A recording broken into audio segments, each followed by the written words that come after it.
We'll give folks just another minute or two, and then we'll get started.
Welcome, everyone.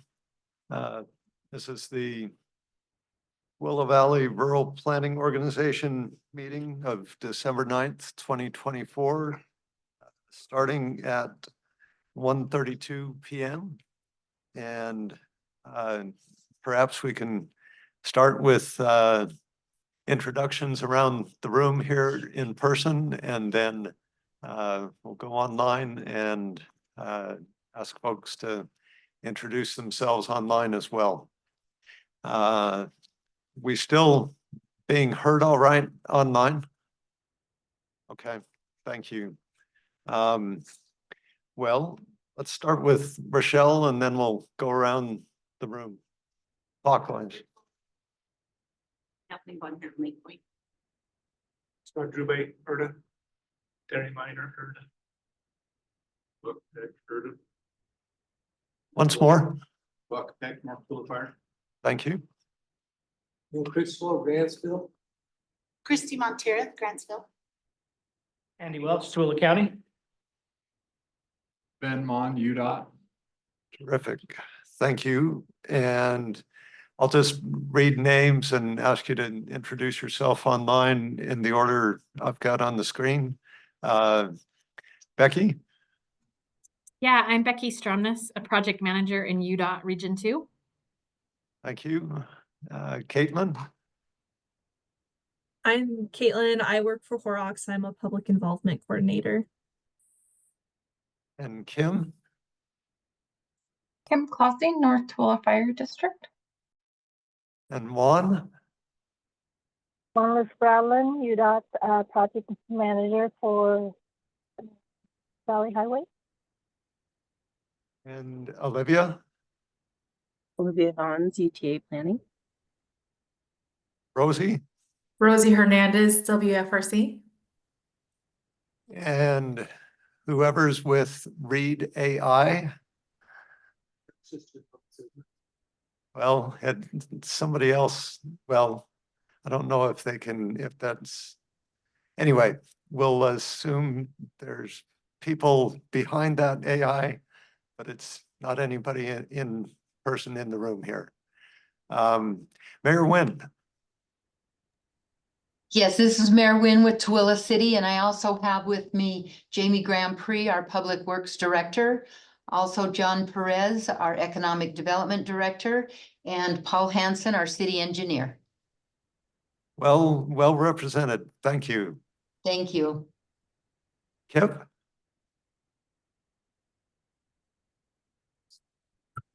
Did you say Jeff? Go ahead, Jeff. That would be great. Okay. Sorry. Jeff Dupay, UDOT Region 2 Planning. Thank you. And Kip? Kip Billings, Wasatch Front Regional Council. And a couple more that have joined us online, or I mean, in person. Tyler Lang, I work at UDOT Region 2 Traffic Operations. And Councilman Thomas. Councilman Thomas from Tooele County. Terrific. Well, welcome once again, everyone. Appreciate your participation, and we'll look forward to hearing your comments and input and questions throughout the meeting. So any comments on the minutes from September 9th? Would anyone care to make a motion? Move to approve. Second. Great. Thank you. And all in favor? Any opposed? All right. Wayne, sorry to interject. For the meeting minutes, can you state who made the motion and seconded? You bet. Thanks, Rosie. Andy Welch with Tooele County made the motion, and Mayor Critchlow with Grantsville seconded. Perfect, thank you. Thank you. So we'll jump into the agenda. Stephanie Tomlin, the UDOT Trails Division Director, wishes she could be here, but they're conducting another workshop out in Bernal today. And so I'm just going to give a very brief recap of the workshop that the Utah Trails Division held out in Deseret Peak about a month ago. Several of you were in attendance and participated in that. And so if you've got anything you want to add to this brief recap I'll give, please feel free. There, as indicated, the Trails Division is conducting a series of workshops around the state, and you'll probably recall that the intent of the Utah Trails Network is to obtain or develop, construct, and operate a network of paved trails, connected paved trails throughout the state.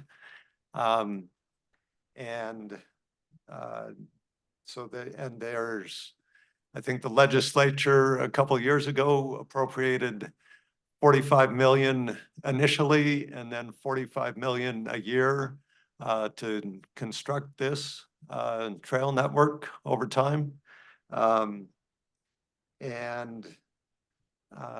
Next slide.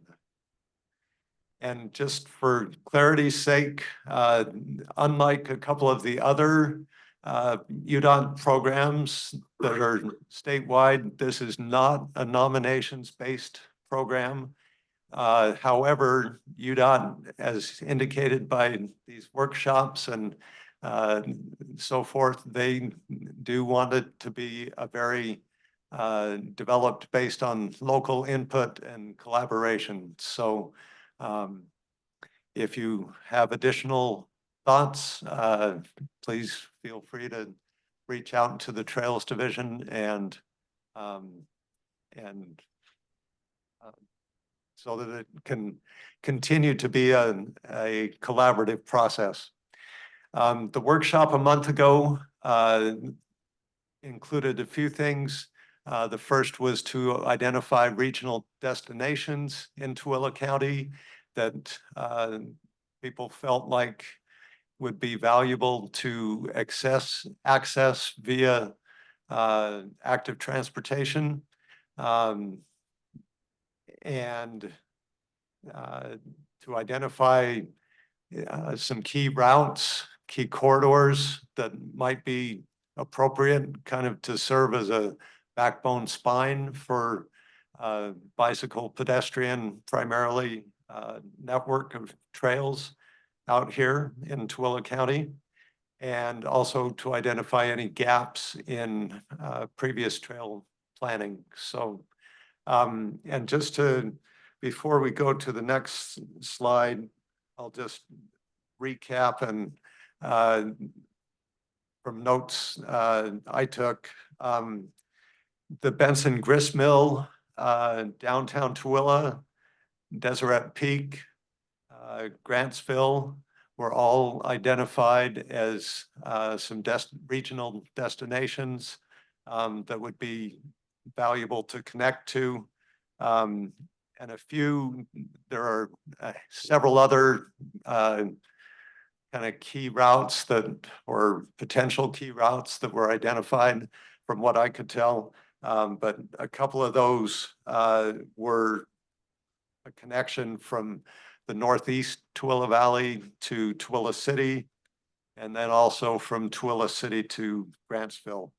So that's a kind of a brief recap of the input I heard. I'll talk about what they're going to do with that information and next steps in a minute. But any of you who were there want to add to those routes or ideas that were identified? Okay. And I don't see any hands raised online. Next slide.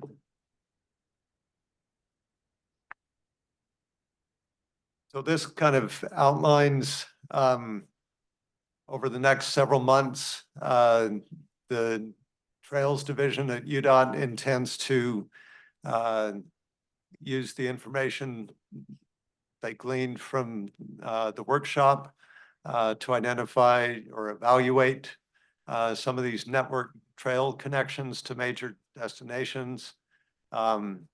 They've got a data-driven process they intend to use to measure benefits and propose a preferred network. And next slide. And their intent is to run this data-driven analysis through the next several months. I think they're hoping to have a phase 1 for the entire state, a phase 1 Utah Trail Network identified by the end of June. And then their intent, it sounds like, is to,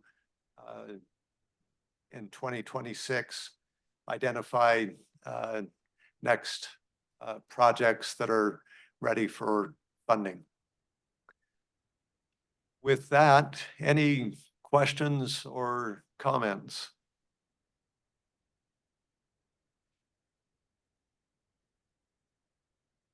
All right. So that's the extent of that. And like I indicated, feel free to reach out to the UDOT Trails Division, and I am confident they would welcome additional conversation on planning for the this Utah Trail Network. For the next item, I want to start with give Becky Stromness some time to just a few minutes to update us as to where things are at with the two major UDOT construction projects that are happening and soon to happen at the northeast end of the county. And then I'd like to open it up and invite each of the elected officials and or staff to talk about near-term transportation priorities in your community, whether that's next steps in planning transportation facilities or next steps in moving toward construction.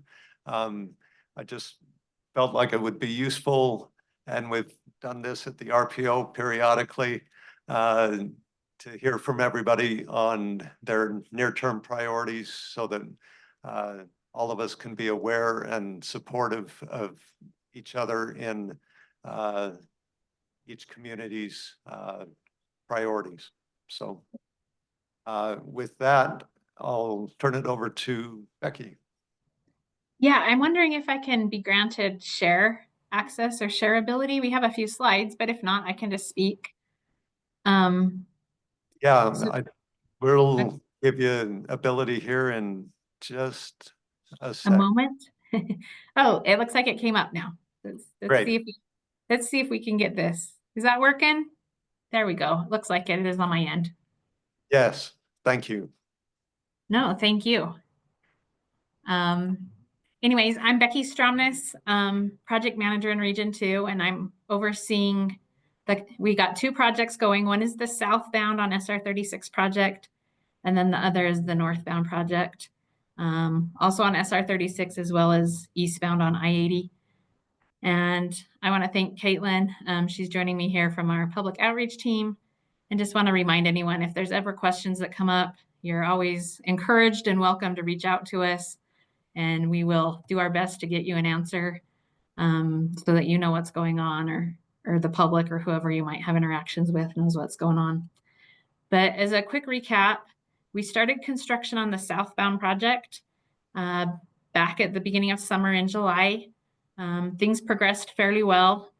Unfortunately, the winter came and it got a little cold before we got to a point we could open to traffic. We have one more top lift to do on the pavement that's out there. So I know it's a little bit disappointing to see fresh pavement and not having traffic on it.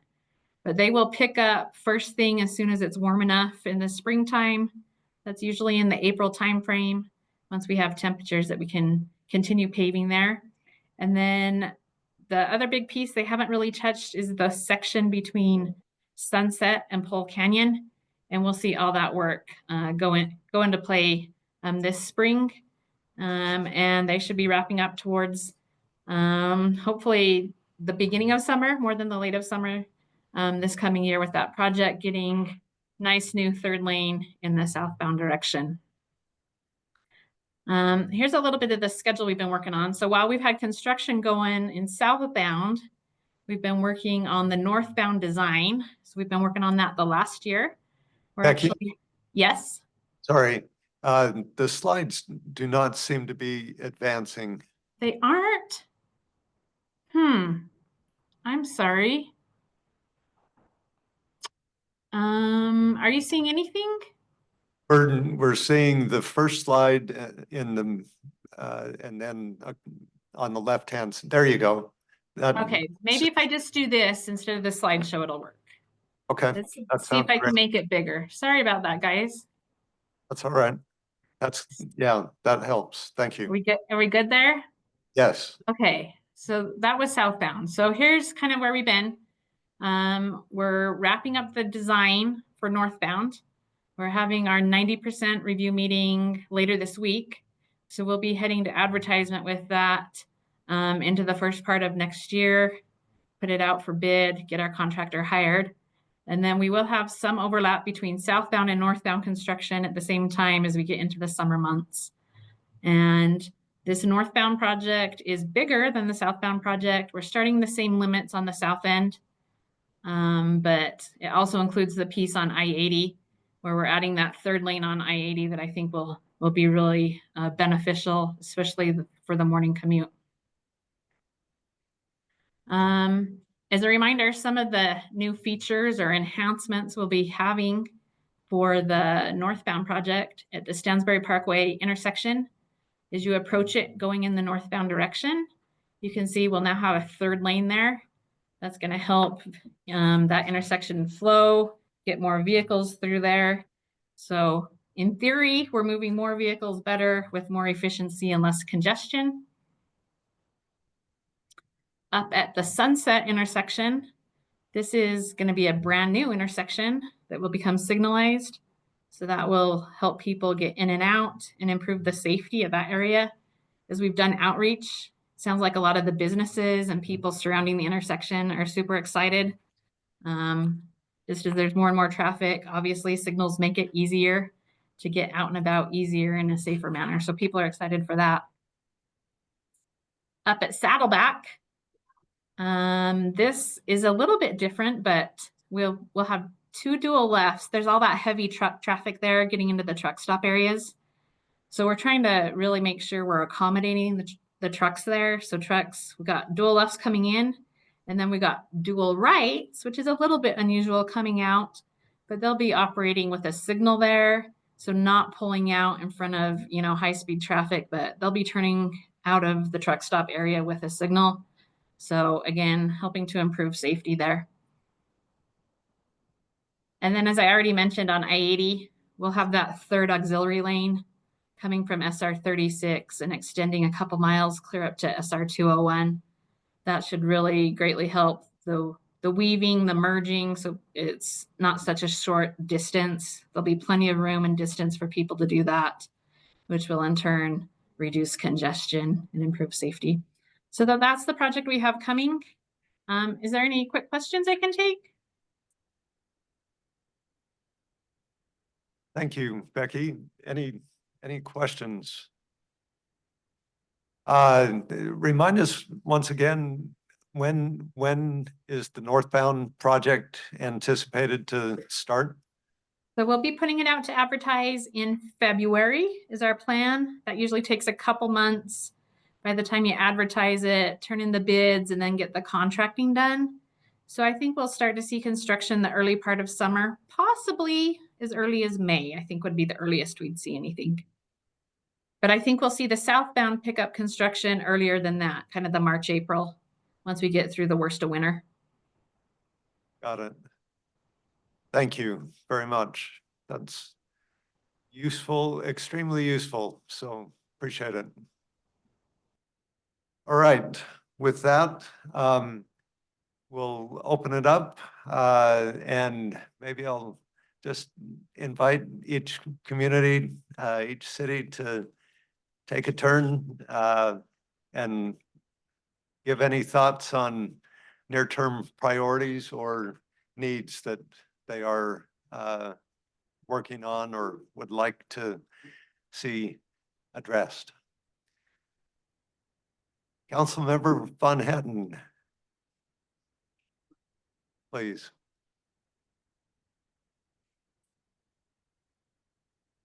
Right now, we're still working on finishing up our master transportation plan. So once that comes in, then I think we'll have a better idea of what we want to do. We're also looking at a road between Clinton Landing and Saddleback and looking at the possibility of purchasing land and trying to get a road in between to connect those for safety of those trucks turning left, right and left onto SR 36.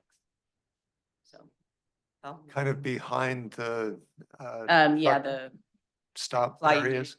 Yeah, not flying J, TNA over there by them. Yeah. So kind of in the just talk period right now, we're looking at mass transportation plan, see what it suggests as well. Right. And the transportation plan, is there a target date for? It is set for, I believe it's February. Okay. Yeah. Caught me off guard. I can't remember exactly when. I have a big plan too going on right now. So. I'm not going to hold you to Okay. a specific date, Yeah. but thank you. That's Okay. that. I think we're glad to hear that there's progress on Yeah. on that plan, and good to know that you're working on some additional strategies for improving safety and mobility in the corridor. So Okay. thank you. Thanks.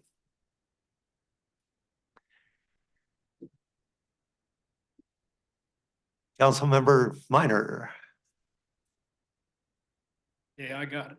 I don't know if it's on the table or not, but I noticed that coming home the other day, I was coming down 112 and then turned on the Sheep Lane. In between the Sheep Lane and the Erdaway turnoff, I counted like 75 cars coming up to that intersection. And that's kind of a short bill. So my thing is eventually we're going to need a light on 112 and Sheep Lane, and it'll probably also have a light at Way and Sheep Lane.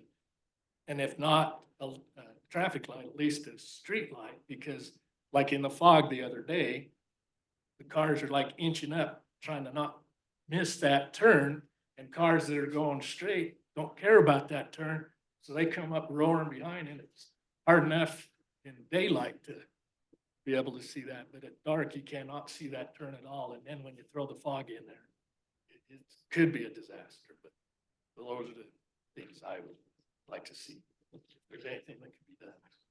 Thank you. We'll make a note of that and include that in the minutes. Anybody from, it seems like there's a signal coming, seems like I've heard there's a signal coming at Sheep Lane and 112. Anybody have a rough time frame on that or no? Okay, well, okay. And so good news is, it sounds like, well. I drive it. I'm quite confident it's going to be coming, because I bet you're not the only one that's seen and been aware of the need. So thank you for mentioning and communicating both of those.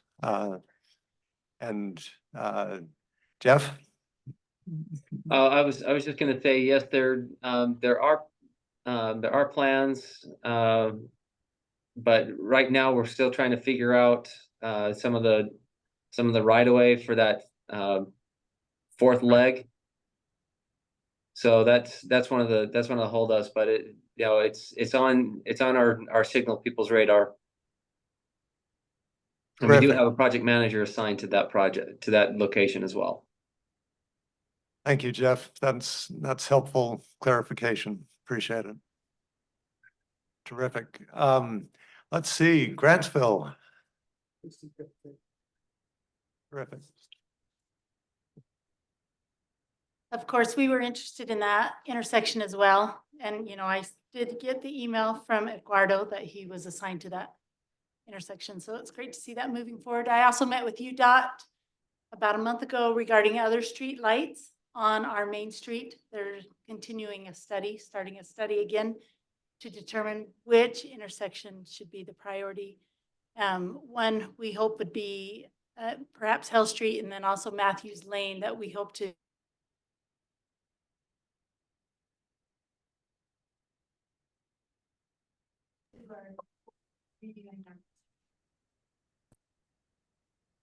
Thank you.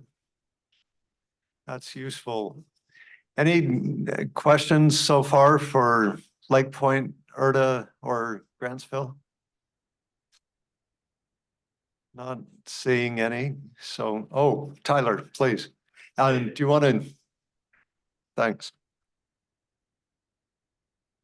So we at UDOT met this morning to talk specifically about Grantsville and intersections and signals in that area. And we are planning on moving forward with a signal at Hale Street currently. And we're looking to hire a consultant to help us vet all of those other signals and intersections that we had met about a month ago, and, you know, help develop basically a corridor plan for 112 and 138. So just wanted to give an update on that.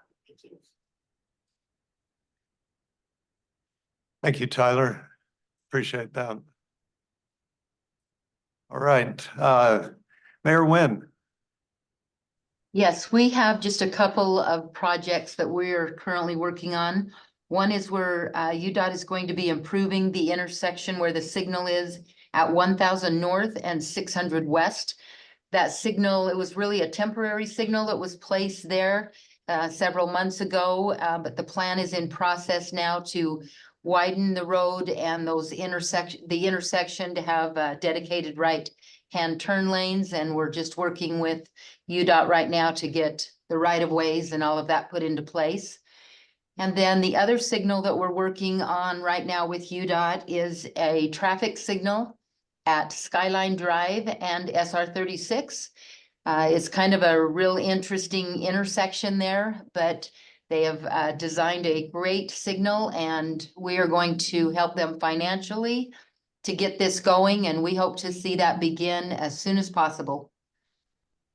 And those are the two projects we're working on. Thank you. Appreciate that. You're welcome.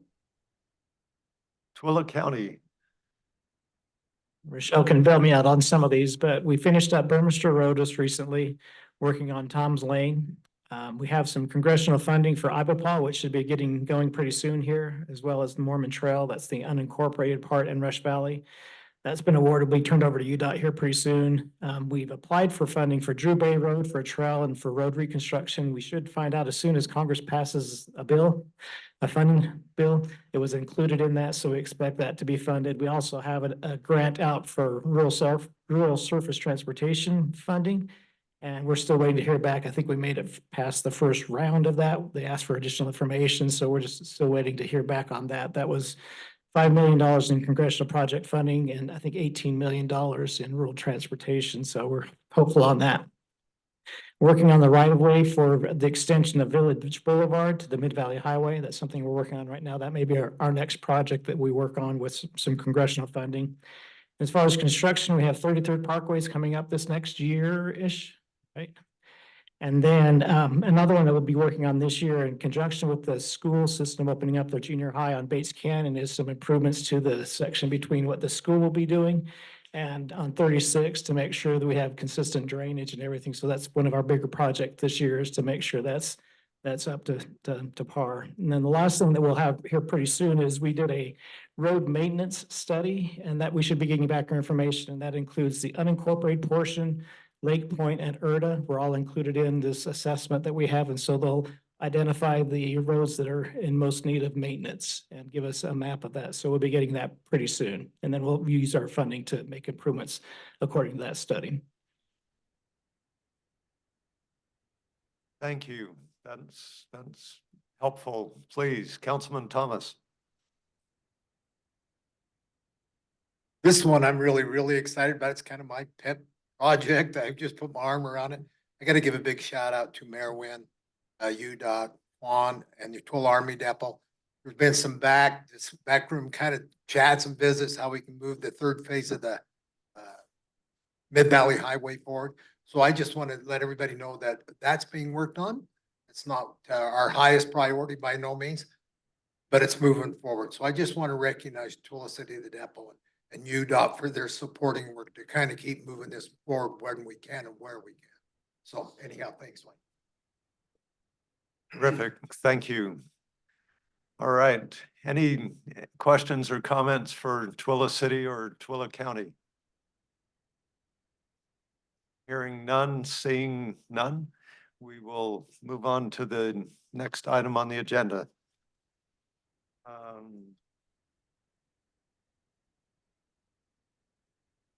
All right.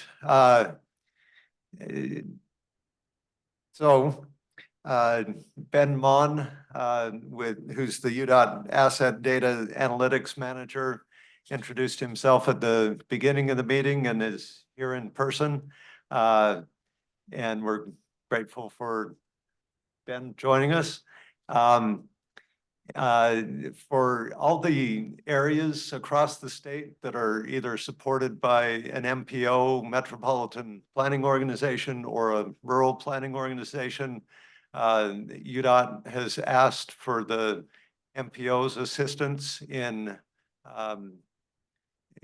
interacting or getting feedback and input, collaboration with local governments in regard to adjusting urban area boundaries, which I'll describe in a minute, and also in regard to updating functional classification of roads, or the statewide functional classification of roads. And so many of you are aware, after each decennial census conducted by the Census Bureau, they delineate urban boundaries Sometimes they adjust the criteria that are used to identify urban areas across the country. With the 2020 census, they changed the threshold to be a minimum of 2,000 housing units, or about 5,000 in population. And they also adjusted distance thresholds. So if a cluster of a certain density is reached with those 2,000 housing units or with the 5,000 in population, in order for another area to be part of that same urban area, they can't be more than a certain distance away. That's kind of an oversimplified version, but there are distance thresholds and housing unit and population thresholds for identifying urban areas across the country. And the state has each state has the opportunity to adjust or smooth out those boundaries. And UDOT, being the good partner that they are, is wanting to involve the local governments in or ask for their input as they adjust those so-called raw urban boundaries that are defined based on census block, often on census block geographies. And so anyway, if you would bring up that slide. So in the yellowish orange on the screen, you can see the raw urban area for Stansbury Park, and then Grantsville and Tooele City. And then that's great. And then the light blue shading is the draft or the proposed adjusted urban area boundary that UDOT is proposing for a smoothing of those raw census defined urban areas. And UDOT has used criteria, excuse me, criteria like simply straightening things out, include nearby growing areas and commercial industrial areas that don't have population but are closely tied to the activity in the raw urban areas. Roads connecting those developments have also been included in the adjusted urban area boundaries, and I'm sure there are additional details that Ben can fill us in on if you'd like, as far as where they've come up, how they've come up with these adjusted urban boundaries. But so a couple of primary impacts to local governments. One impact is whether a road is classified as urban or rural on the statewide functional classification map.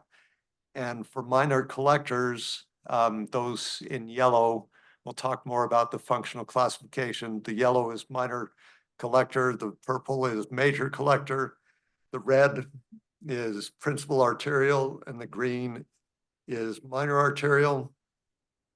And anyway, for the yellow roads, minor collectors, whether they're in an urban, if they're in an urban area, in an adjusted urban area, those minor collectors are eligible for federal funding.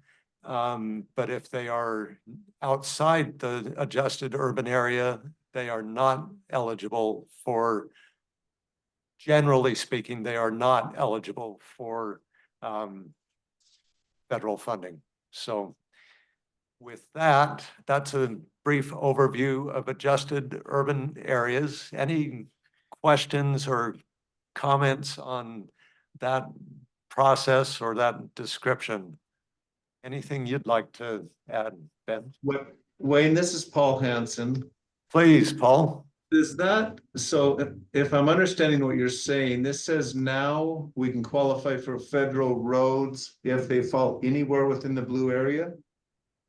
So all of the purple, red and green lines are eligible regardless whether they're in the blue shaded area or not. But the yellow lines do have to be in the blue shaded area, generally speaking, to be eligible for federal funding. Okay, so it's expanded the availability is all it really does.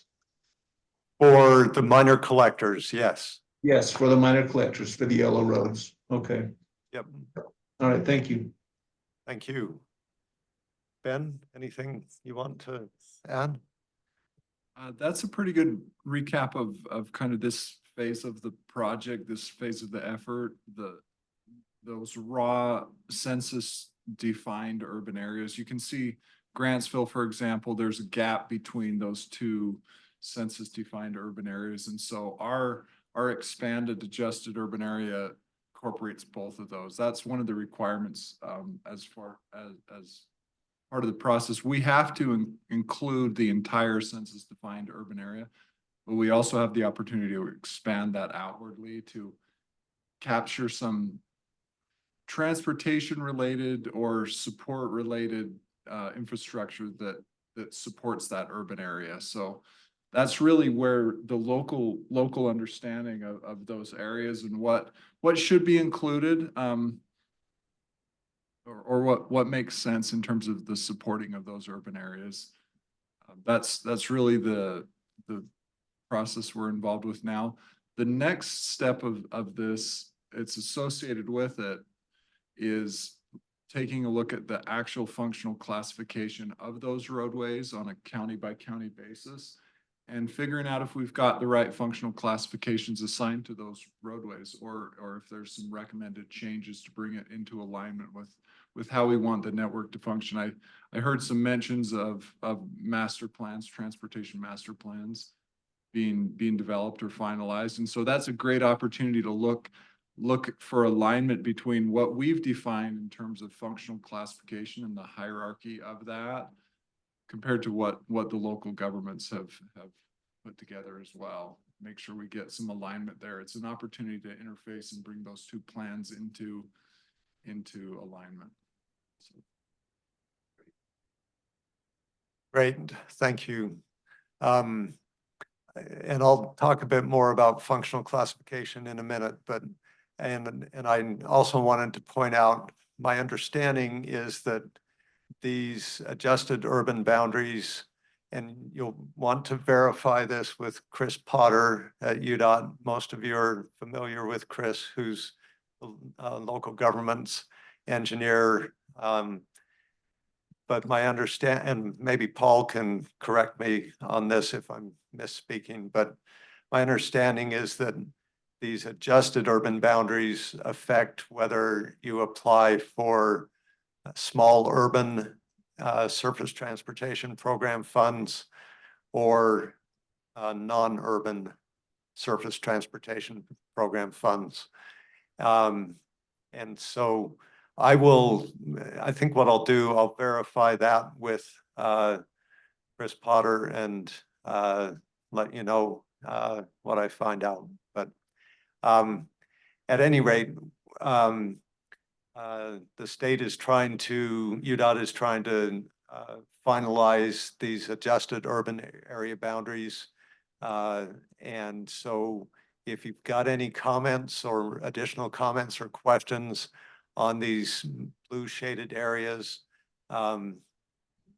then please contact me within the next week, like by December 16th, Monday, December 16th. And so any other comments or questions on the urban areas before I move on to functional classification? Thank you. Will you be sending these out to us? Yes, these will go out with the meeting follow-up. Any other comments or questions? Thank you. All right, just briefly in regard to functional classification,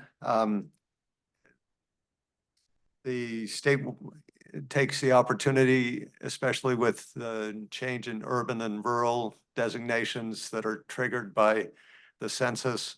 Like Ben said, it's an opportunity to update the functional classification across the state. And excuse me, I just want to briefly review a couple of functional classification concepts that are in common usage among engineering folks, traffic engineering folks. So you're all aware roads often serve or usually serve both mobility needs and accessibility needs. And so arterials, minor and principal arterials, the intent for those roads is to focus on mobility by providing serving longer distance trips, higher volumes of traffic, having fewer access points to allow for those higher speeds and higher volumes. Collectors and locals, on the other hand, serve the primary purpose of access or accessibility, with the intent to serve shorter distance trips. They often have many more access points or driveways or intersections than the arterials. And their function is to collect and distribute trips to the arterials, from neighborhoods to the arterials, and from the arterials back to the neighborhoods. So with that basic description in mind, we'd invite you to look at this map that'll be sent out. This shows the existing functional classifications that are on the statewide system.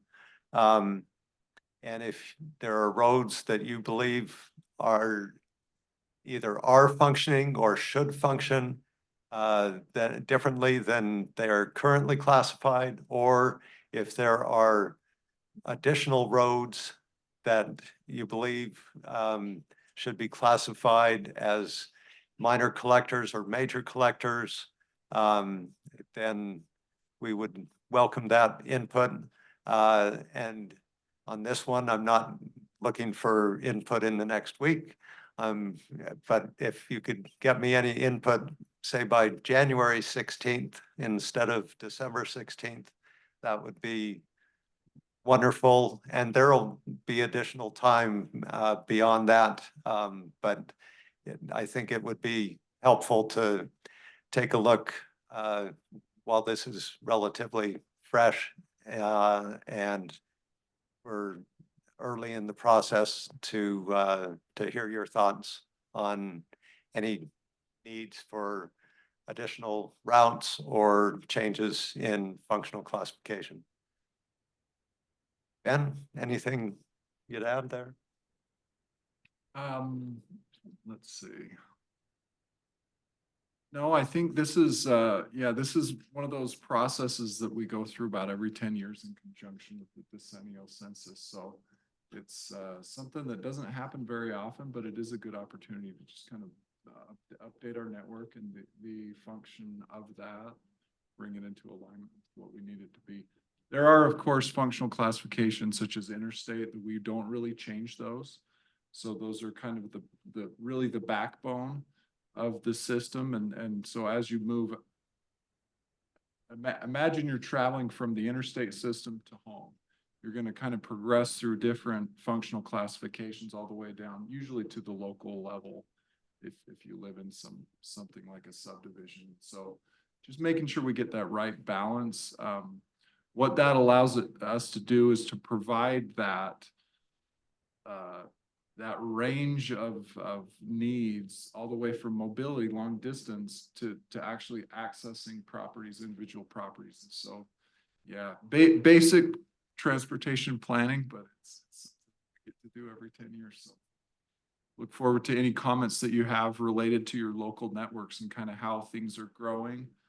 And if you see anything that seems like it maybe needs to be elevated in terms of priority, I think of this as a prioritization process. One of the layers that I often look at is it's referred to in the UGRC data set as Utah roads, and so it has every road that somebody has declared as a public roadway, and so those are everything from dirt trails to I-15, and if you don't have a classified network like that, everything has the same priority, and that creates a problem. So this is a way of kind of prioritizing the network to meet those diverse needs. So, thank you. So Ben, Yes. For example, the 33rd Parkway was brought up earlier by Andy. Is that something that should be considered with this update? Is that a proposed project under construction? Few years,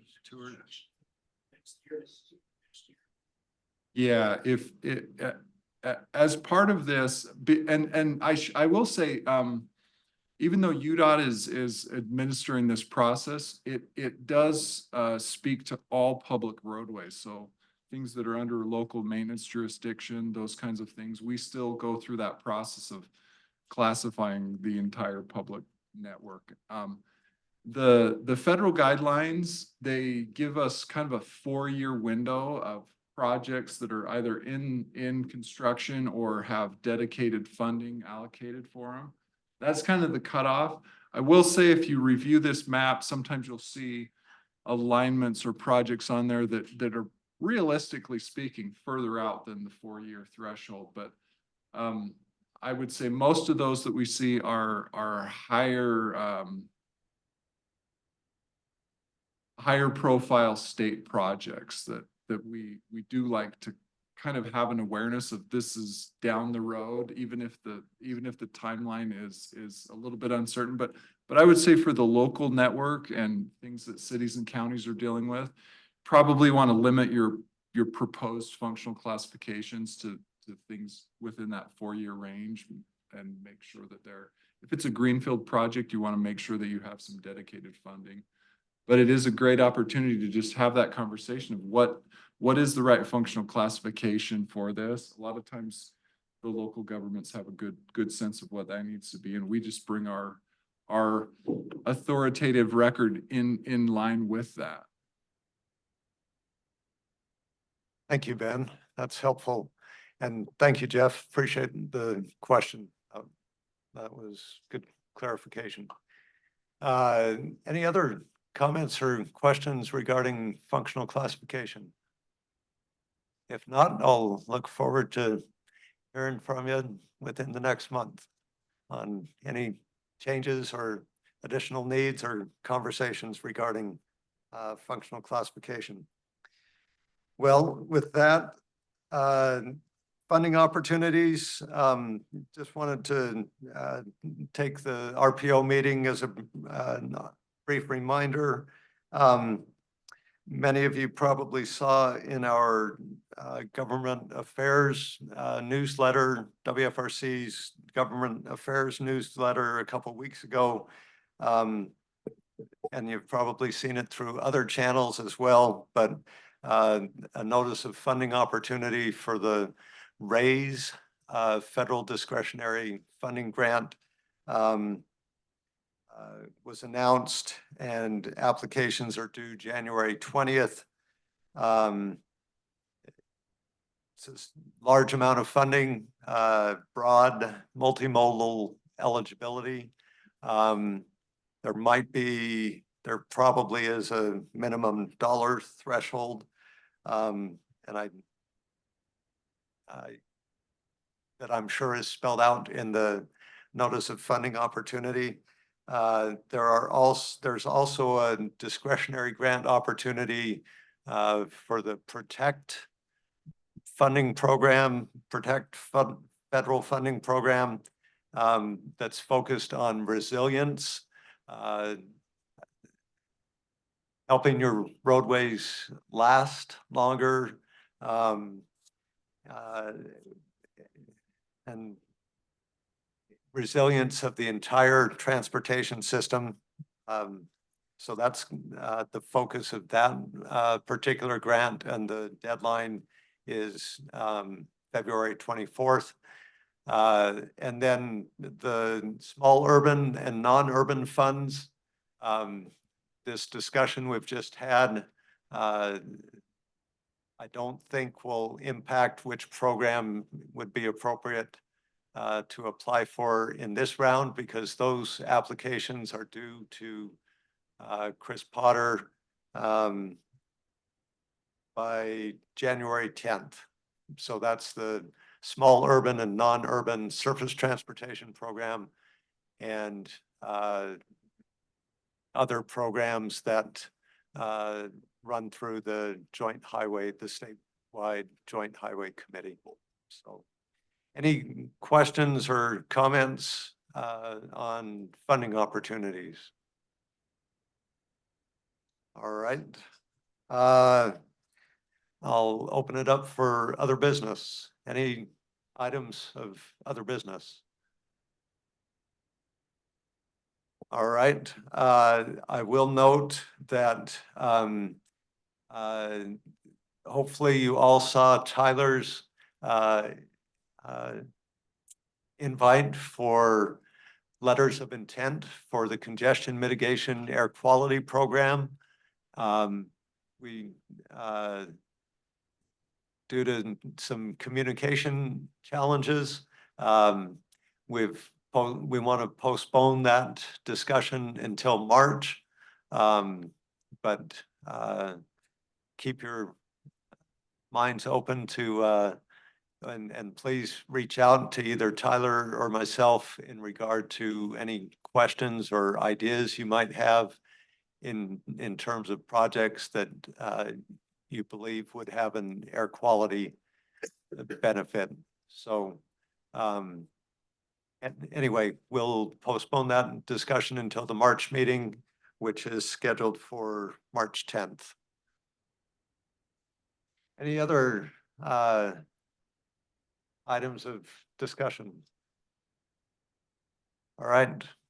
Thank you again, and we'll look forward to seeing you in March. Hope you all enjoyed the season. So, meeting adjourned.